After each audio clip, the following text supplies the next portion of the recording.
passe, mais l'église reste sacrée. Merci, na confiance pour ça, bien beau type sur Mikili Apoto. Et Michel Toloban est bandit, le loza spécial. Tous ces jeux de vos qui togoya professeur. C'est que tout n'est mituna, bo solo bo sembo pe mutuya. Ya misa makembo basa lelo mwana mboka mbote. Mbote ndeko nangai. Population otala biso misa lelo elobeli nini?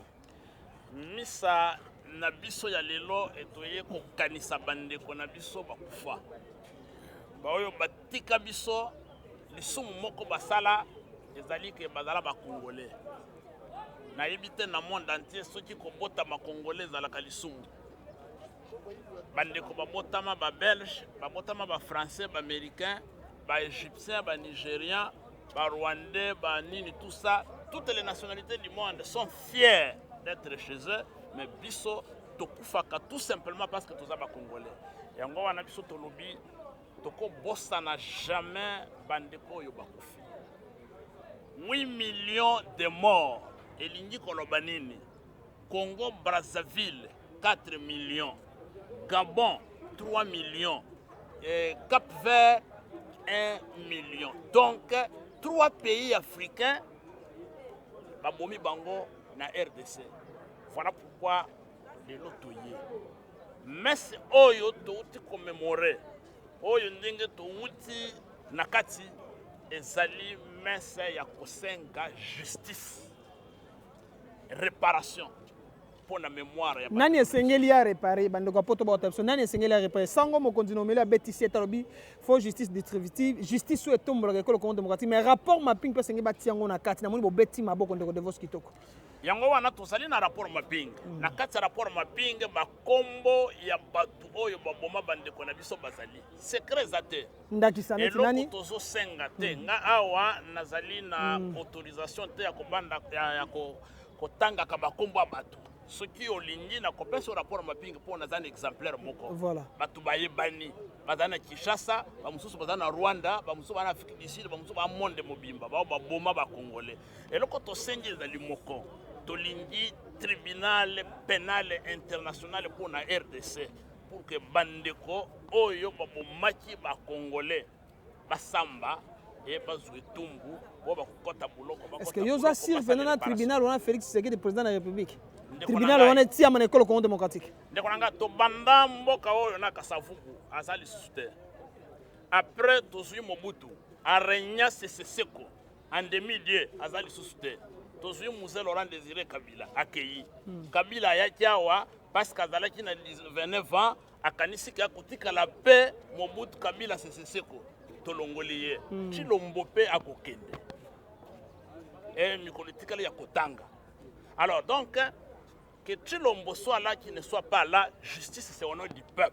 Quel est le bilan 2 ans et demi au Félix Antoine Tshisekedi na matali bilan 2 ans et demi Félix Tshisekedi na poste président de la République quel est le bilan masala ka bilan ya muto oyo akota mokonzi na voie normale péché originel eza moyibi ya victoire à peuple tant que au sali confession te au sengi pardon ba pardonner yo ba kosala bilan te pardon fasengana ndeko Martin Fayulu ndeko Mojito fasanga peuple Martin Fayulu aza lembo ya victoire ya peuple au sengi peuple pardon peuple a pardonné yo ozui mukonzi oyo yibaka ozongisi le peuple. Est-ce que vous avez preuve nous batalamuka ba décider que ndeko Chilombo ayimba élection en 2018 ndeko de vos kitoko peut-être yo zalaka na Chine ou bien zalaka na Afghanistan ou bien na Inde mais ba congolais nyonso de toutes les provinces bayebi ke ndeko Chilombo azwa pouvoir ya peuple oyo apesaka Martin Fayulu Kabila nde asalaka makambo wana c'est le cas de l'autre sotala liposo parce que commandant du peuple Martin Fayulu asi alobi déjà que mais babi pe bazuro bino na ndeko Kabila bolingo ko makasi ndeko Kabila zwa tina Faden House ndeko nanga yo moni yo samu panzi sango vi ya ba congolais kozwanga na maseki te kozwa jamais na maseki parce que makambo biso to vivre bitumba ndenge tozo bunda pour que peuple congolais a recouvrer souveraineté naye a récupérer bukonzi na yo bayibaki soki ozorwa makambo ndenge wana na okanisa zo finga peuple congolais ndeko ba otala ezami tuna na otuna ndeko de vos kitoko mutu soki azorwa makambo wana azo finga peuple congolais na yebisa kibino que ndeko Kabila afabrika ba député na ye atekili Tshilombo ndambu atikali na ndambu basala marché na bango peuple congolais akokata makambo na bango na 2023. Est-ce que 2023 il y aura élection vie jusqu'à preuve du contraire bino la muka bobo kotinda ba mandataire na bino na sel ba bino poste ya questeur adjoint ba bino poste ya vice président bobo ipo na ni mwambo de vos kitoko. Toyebisaka Kabila ke soki organiser élection tête ko sala transition sans Kabila. Soki Tshilombo organiser élection tête ko sala transition sans Tshilombo. 2023, retenez ce que je vous dis, 2023, population da Simba oyo ngoloba 2023, ce qui Tshilombo a organisé l'élection, il y a eu Sili, toko sa l'effort, toko penga na yena pouvoir. Mais pourquoi vous avez réquisé de Denis Kadima? Na ibite Kadima nga na yeba yo avant yo. Na yeba yo avant ba Congolais. Na yebela yo muto yi DPS. Ngai. Kadima na yebela yo muto yi DPS. Donc, il y a un problème. Depuis quelle année vous avez eu des PES? Il y a des approches à Tata Mokonto démocratique. Il y a un sayo. Kende Malembe. Kende Malembe pour que les Congolais baillent pourquoi biso tous en quatre assemblée nationale na puzoba wana baso salate. Juste un problème na Kadimate na Sapute na Kingandite. C'est un problème il y a loi électorale. Loi wana il faut pas changer. Ndeko omoni makambo ezoleka eza moyibi avandi na kiti akomi kosala mibeko ndenge nini kiti wana ko conserver yango yo bandi kokende to négocier ya na kiti. Voilà pourquoi biso tolobi ba député Kabila a fabrikaka apesa ndambu na Tshilombo atikala na ndambu ba député wana basala makambo na bango ndenge balingi mais lamuka asasa di proposition ya loi pour tout ça la réforme. Bango na oyo basali, biso na oyo tosali, il faut tout vendre na mesa, tout solo là, tout yokana tout trouver consensus pour que tout ça la loi ya malamunde to pona bakambiase ni to organiser maponami.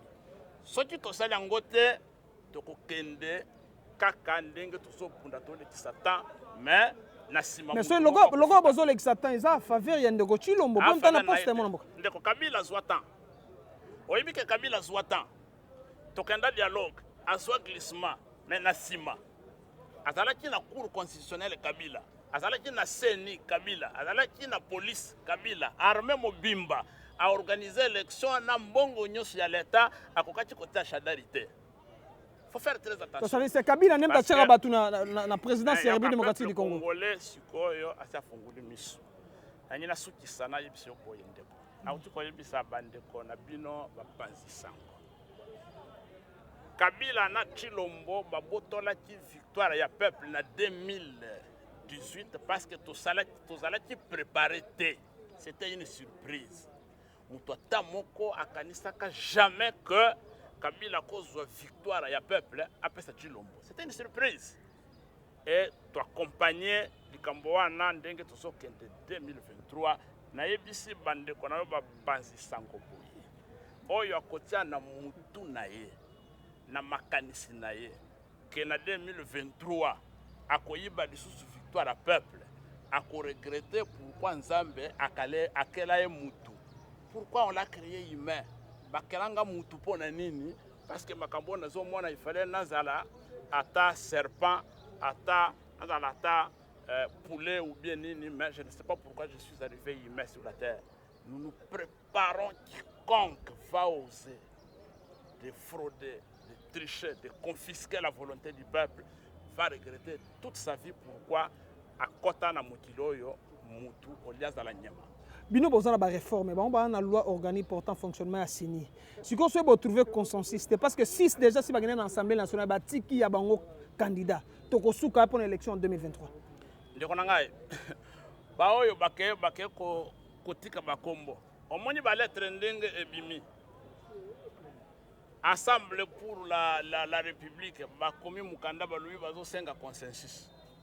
FCC ba senga consensus. INC ya Kamere ba senga consensus. Ba prêtre ba yokanite bakomi ko senga consensus. Mais ba tu babanda ko senga consensus banani la muka. nayebisaka bino que ceux qui ont rejoindre oyebisaka population ceux qui ont rejoindre biso na opportunisme okotika biso na constance parce que combat oyo ndenge totelemela yango tokotika mutu te. Et je vous assure que ndenge tozokendela okomona. Et na peso rendez-vous jeudi na palais du peuple. Jeudi na tongo yaka na palais du mais peuple. lelo déjà bazo pona plénière ezali ya kita na mutu te na Côte d'Ivoire. Bafotaka loi bavandi bapona batu peuple atelemaka bazongi lisusu ba reprendre nyonso. C'est le peuple qui détermine tout. Yango na profiter micro na yo na ibisa peuple congolais. Makambo ezoleka na mboka eza parce que biso moko tozolingango. Mukolo peuple a décidé que lelo esuki wana ekosuka. Donc il faut totalement. Jeudi tokokende na palais du peuple population doit siéger sit-in wana. To vanda pour que makambo échanger. Mais bien fondé à la réforme na bino eza statué na quel niveau? Bien fondé ya ba réforme na biso za dépolitisation ya CENI. Tolingi ba politicien batinda ba délégué na bureau ya CENI te. Société civile ba oyo bakozala na compétition sur terrain te batinda batu bakamba bureau ya CENI. Biso ba politicien yo lobby oza populaire tokende na terrain ngana sa populaire tokende na terrain peuple apona batu bakozala na compétition te bakabula biso vérité des yeux. Yo moko de vos kitoko za sir na lukunga Thomas Lwaka azaka secrétaire général MLC azaka candidat à lukunga mais Apola ba gagner de vos kitoko est-ce que vous avez la popularité? Na Thomas Lwaka te na 37 ans lita Chilombo na tata na Evna bongo kana na ibisayo ngana za Thomas Lwaka te na zama Jean-Marc Kabunte na za Kabuya te na de vos kitoko fayuliste. Ah, vous êtes fier na yo hein? Vous êtes fier na yo.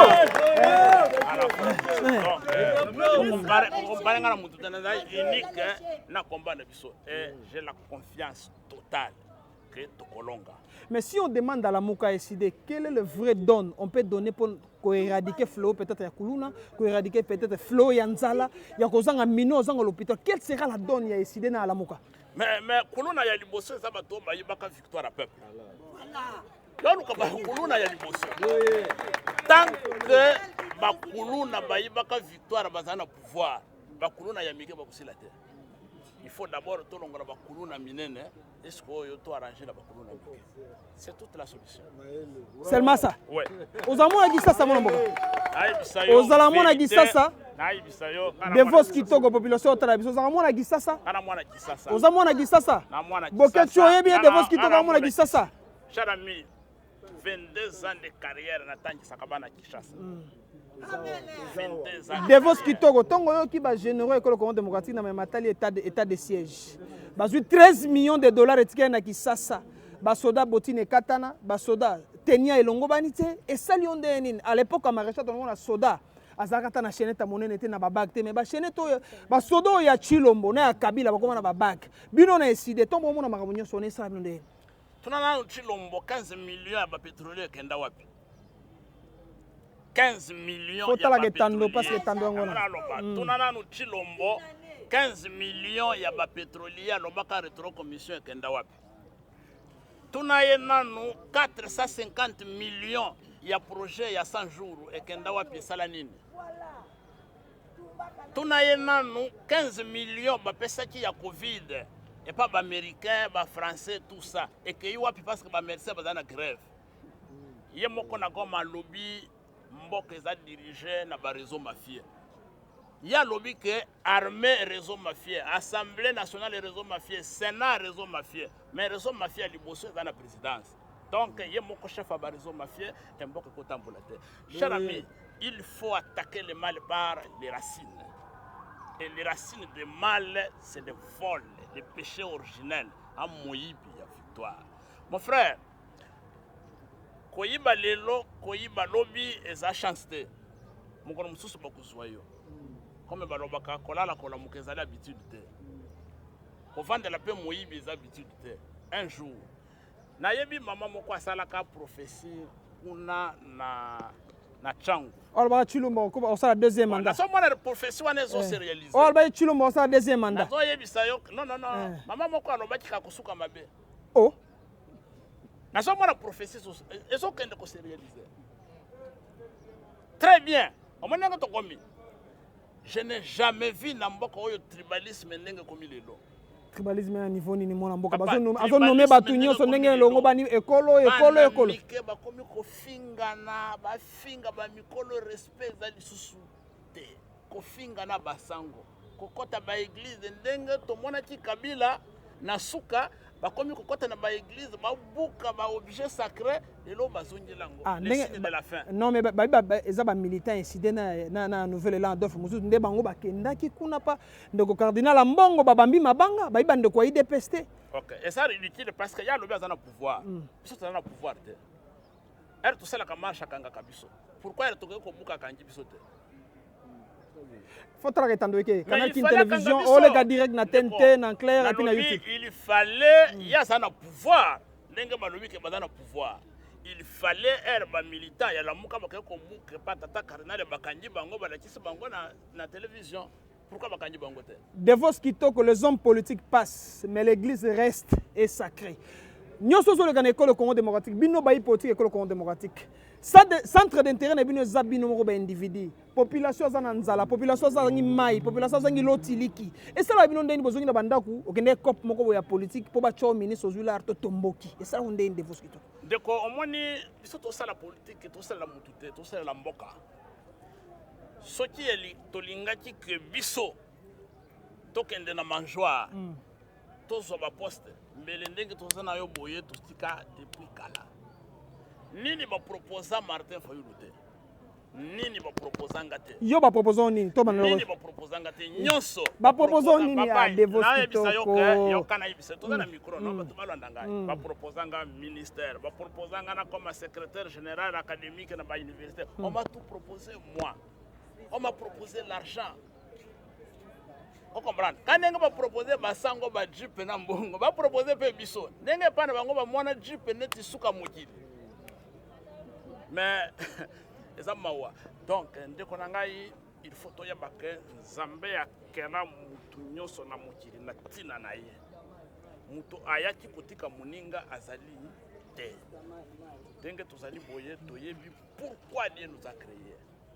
Ndeko ngai na yo tozali awa lelo peut-être yo zana lipa ngana zana lipa mais kende na ba quartier mususu lipa wana e comme déjà diamant or et mona na kalisusu te mais tozana isengo mais yeba que biso nyoso tozokende mais lobi okufi na covid après dernier jour Nzamba kotela misayo na tinda yo na mokili otanga ba classe osilisa ozonje pananga osala nini okorépondre yenini.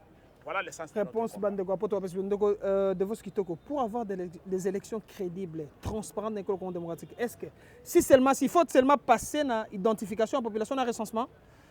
Le combat bilo konyo sona bokende nango musika eza makambo lukuta. Talaka etando ndeko. Tokendaki 2006 na élection. Est-ce que tu sais le recensement? Kabila amoni kalingi asala glissement. Abimisaki makambo recensement to bloqué ye awa tokena 2018 na élection. Est-ce que tu sais le recensement?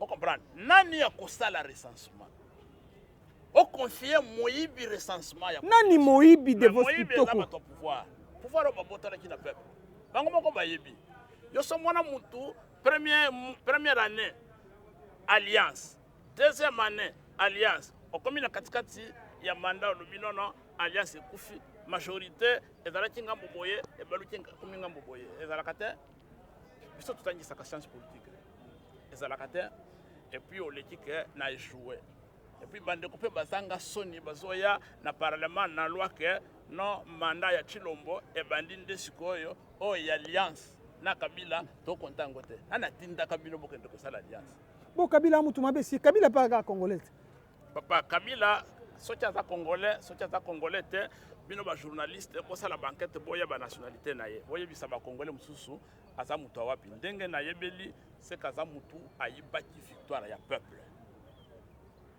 victoire wana ile kili kilo akabeli Chilombo et bakotisi na théâtre oyo to perdre temps. Nous sommes en train de perdre le temps, mon frère. Bon perdre temps à niveau nini. Bon c'est l'élection en 2023 mon amboka. Mais élection va préparer kayango. Ba distraction dengozo yo kango. Lelo. Ezola kisake bato balingi ko organiser élection te. Oui, puis Devos qui te babit plus de 3 mois Kabila va foutre était. Oui, yo pas bien. Devos c'est bien go. Plus de 3 mois Devos qui te ba foutre était. Bon, ce qui a ça 3 mois nano ba foutre était. Ngana zalaki na hôpital malade. Tala etando ndeko, tala etando. Ngai na zalaki hôpital malade ba médecin baza 7 mois. Na médecin na Kabila. Yo moko katalikam. Te population da kata. Mais yango wana to yebisa yo ke batu nyonso bazofuta mate.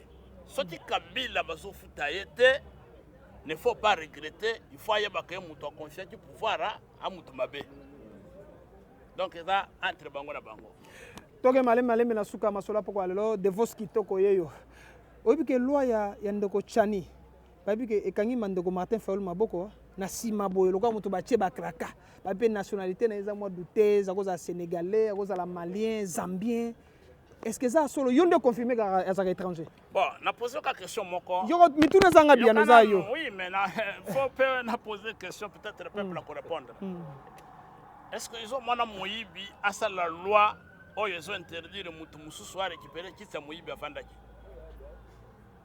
Yo sa moyibi. Talaka etando ndeko. Na lobi o sa moyibi o sali loi que tant que na vandi na kitsa moyibi mutu ako récupérer qui tu wana te.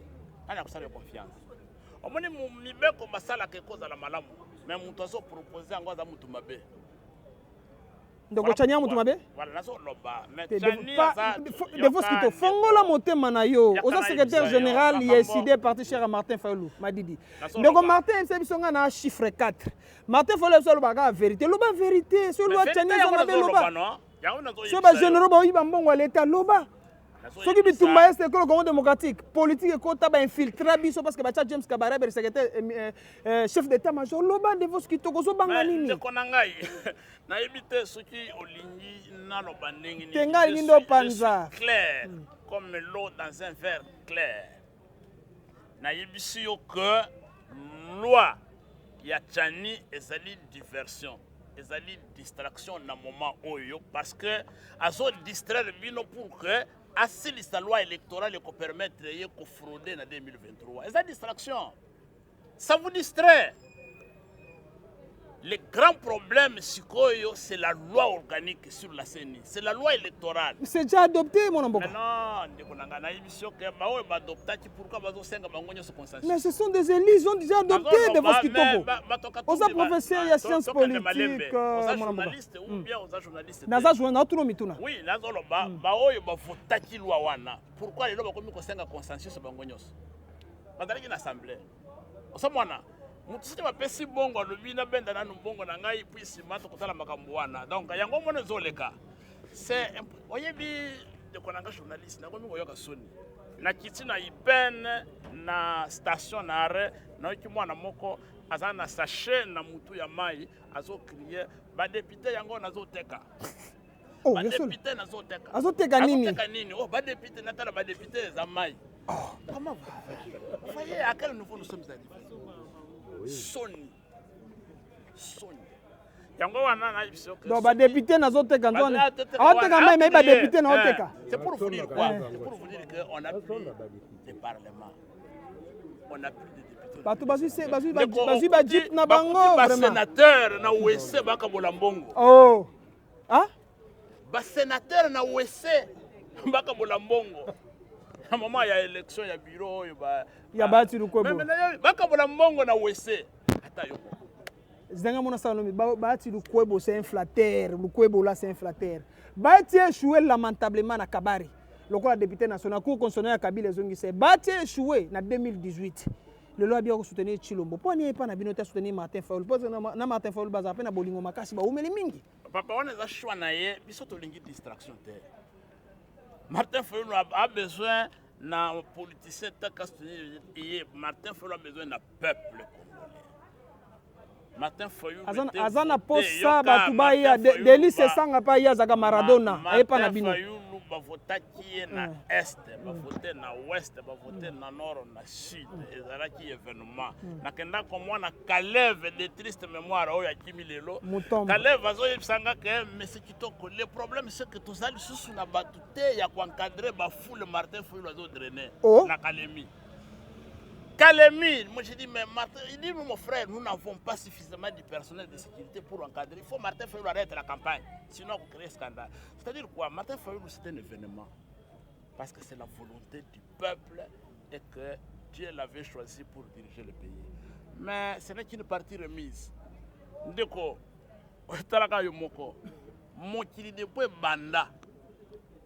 Landa, mokili depo banda.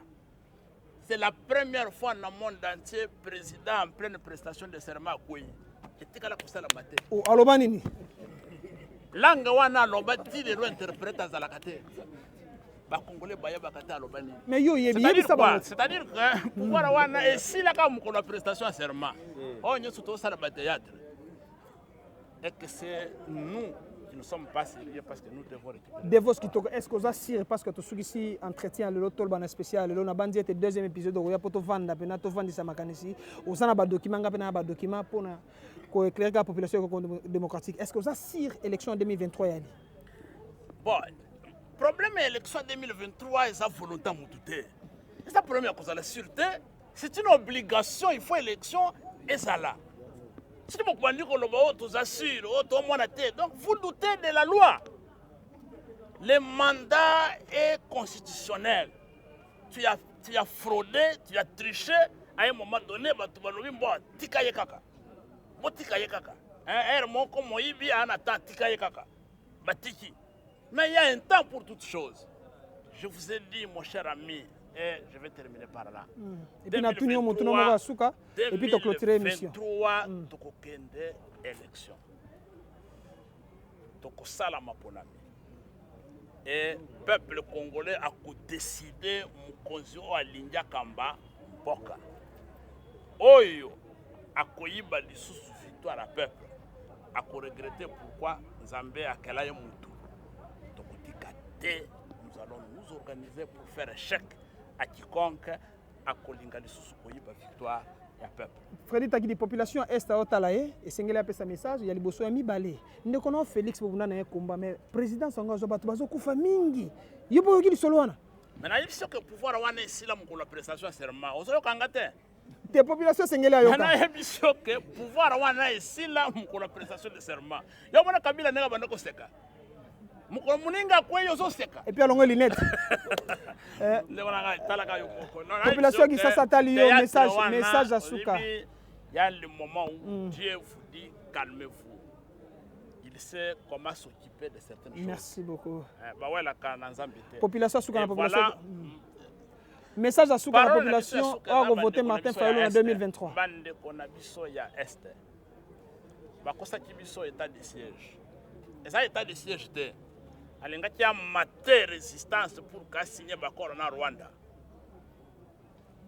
Objectif état de siège.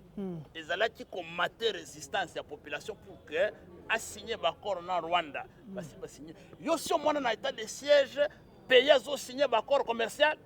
Ndeko eloko betu non état de siège non bandeko ba otala biso gouverneur militaire ndeko Devos Kitoko fongola boîte Pandore c'est une occasion par rapport à l'accord ya est est-ce que bandeko bona posa te boka masolo accord à est ndeko fongola boîte Pandore posa direct fongola boîte Pandore accord ya est zali nini accord ya est ezali disposition zala kana loi cadre ya Addis Abeba elingaki balingaki que Rwanda azwa partie ya richesse na biso Congo parce que bazana batubele bazana sikate. C'était comme ça. Merci beaucoup. Et na moment oyo Chilombo azui oro ya Congo bakenda ka kotreta ngo na Rwanda. Usine oyo kosala raffinage ya oro ya ba Congolais batonga usine wana na 5 millions de dollars. 5 millions de dollars. Ce qui tozui kaka 50 millions bakangele kamere na prison o bayiba hein donc tozana 10 usines ya ko raffiner or na biso ozolanda ce qui tozui 15 millions oyo bango bayiba ki na présidence ya ba pétrolier toza na usine misato. Sali 13. Maintenant, ce qui tozui 450 millions, il y a 100 jours. Oh, bah, c'est des bassons de moutons si la caté. Mais tout ça, n'a combien il y a des usines. Donc, on a que à Teki, il y a corrompre les députés pour que va voter la loi Oyozomana et les Kapuzoba. C'est une honte. C'est une honte. Voilà pourquoi les lois. Ministre des Affaires sociales, Toya Bakayete, mais Tikala Koya Bakaka, Maman Denise, na Maman Olive. Merci beaucoup. Ministre de la Salakani. Bon, Yangoana. Occupé du solo, c'est les juridiques. Du solo, c'est les juridiques. Ministre des Affaires sociales. Merci beaucoup. Mais tu Merci beaucoup de votre quitte. Mais occupé c'est les juridiques. Le solo, c'est les juridiques. Basali, Nagati. Ministre des Affaires sociales. Toya Bakayete. Merci beaucoup. Aswaka mbongo ya kopesa badonte. Merci. Mais ka basi abatunde bakoma na mbongo. Merci beaucoup. Tuna bango avant au Talibana ozalaka na combien. Merci beaucoup. Mémorer la mémoire de nos concitoyens qui ont perdu leur vie tout simplement parce qu'ils étaient congolais. Le seul péché qu'ils ont commis au monde, c'est d'avoir né ou d'avoir été congolais. Vous avez suivi l'homélie du prêtre.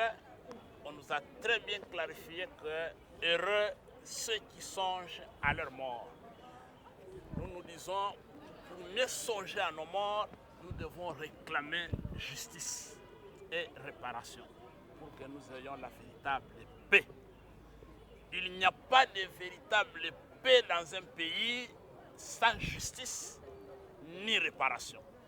Voilà pourquoi nous sommes là pour ça. Pensez à ceux qui nous ont quittés du fait qu'ils étaient congolais, se souvenir d'eux et leur dire nous sommes dans la communauté de destin, nous ne vous oublierons jamais. Voilà pourquoi nous sommes là. Merci beaucoup. C'est moi qui vous remercie.